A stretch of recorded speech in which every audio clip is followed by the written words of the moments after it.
This week, we interview U.S. Army veteran Rafael Rivera Jr., son of Borinqueneer Rafael Rivera, who was a combat medic for the 65th Infantry Regiment.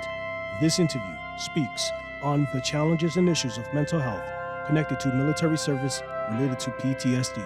In addition, we will explore how I discovered Borinqueneer Rivera 67 years later after he tended to my grandfather's combat wound on the banks of an ice-cold river during the Korean War's mission of Operation Killer 1951.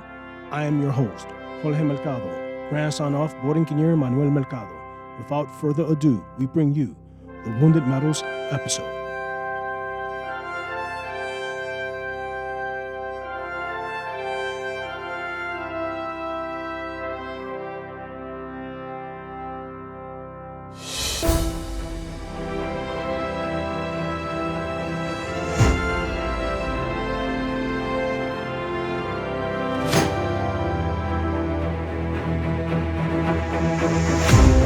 Before we commence, let's cover the historical timeline related to this story and interview. It was February 21st, 1951, and the beginning of Operation Killer was just launched by the United Nations Command Forces against North Korea and the People's Volunteer Army of China. The primary mission of Operation Killer was to destroy enemy forces below the Arizona line. By this time, the Borinqueneers had already proven their worth as an effective fighting unit, especially during the Hongnan evacuation, December 1950. I now invite you to read a few lines from Villahermosa's Honor and Fidelity, page 99.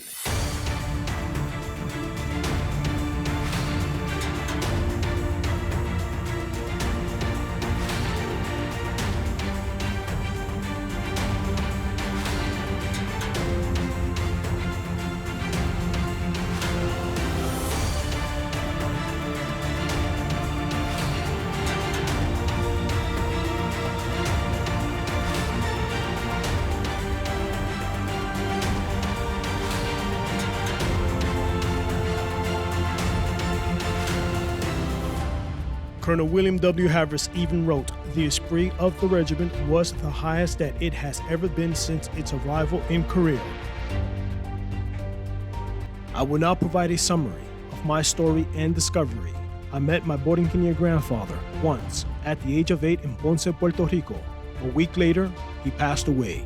Close to 40 years after the facts, with the help of Albi Albertorio and Sam Rodriguez, they provided me a company L roster in which I was able to locate Borinqueneer Rivera and had the distinct honor of speaking to him on the phone, where he confirmed he knew my grandfather.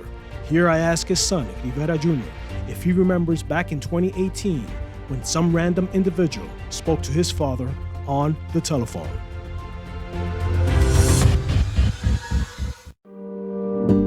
Oh yes, I remember coming home that day, and my sister, who lives with us, had left me a message that someone had called to speak to my dad about his military service.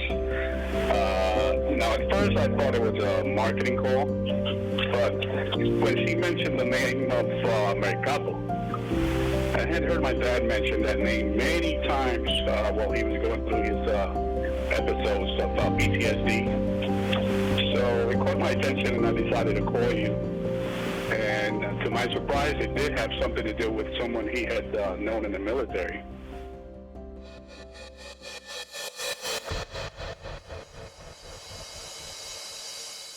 Now to the very heart of this story. February 21st, 1951, during Operation Killer, supported by Tank Company 65th, a small patrol of Borinqueneers attempted to cross a section of the fast-moving North Pond River under rainfall with broken floating ice under 30-degree weather.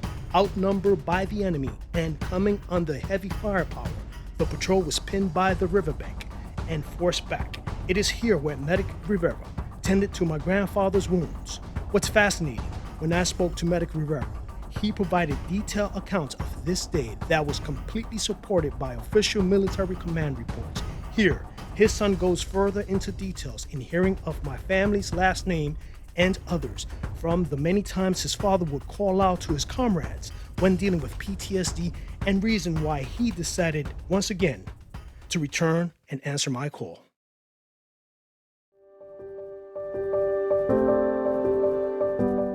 Yes, that's one of the reasons I answered your call, because the Mercado name often, my father, while he was in those episodes, remembering the war and so forth, he would mention names of people that were with him in the military, and he would start crying.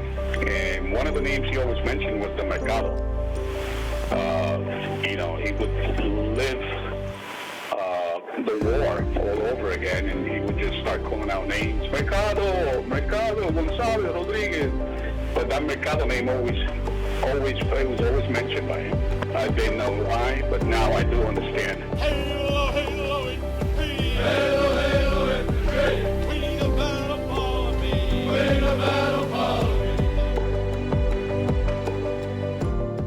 Many older veterans find they have PTSD symptoms even 50 or more years after their wartime experience.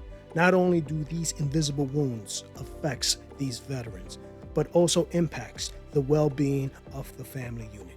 Here I ask Rivera Jr., at what age did he notice the effects of war on his father's mental health?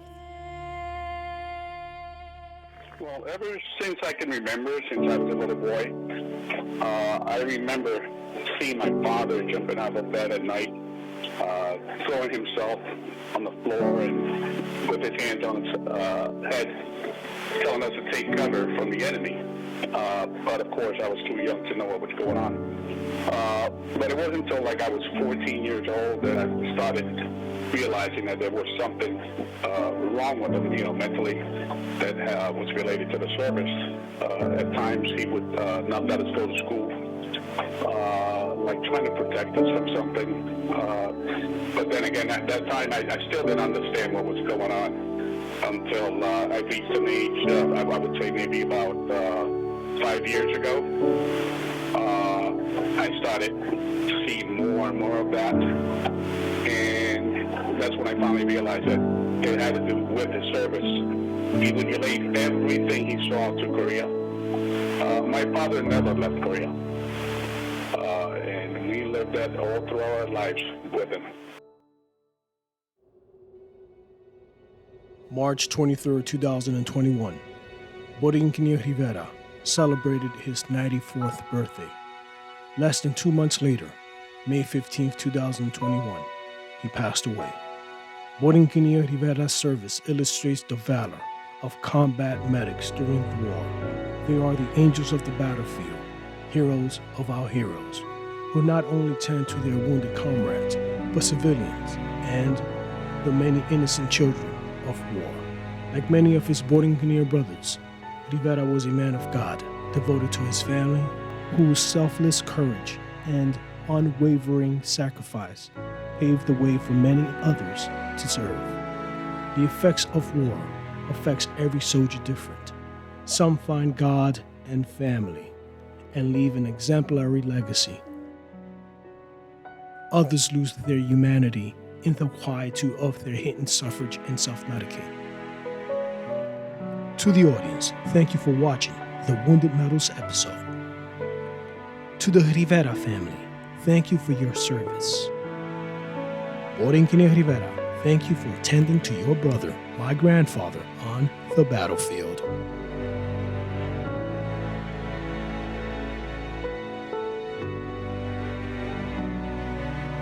I now leave you with the final segment of the interview.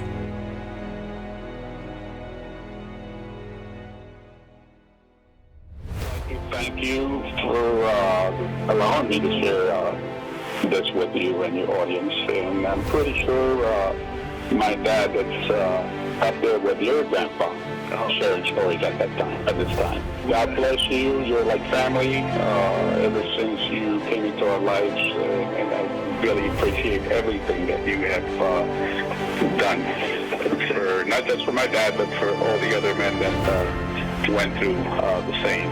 Well, my friend, all I can say is there's some great things in the works, and, you will be part of it. We will always honor your father and my grandfather's service. Those guys are brothers. Those guys are bonded by blood. They're bonded by patriotism. God bless. Oh, yes. And we'll be in touch, my friend. God bless you. Take care. Take care.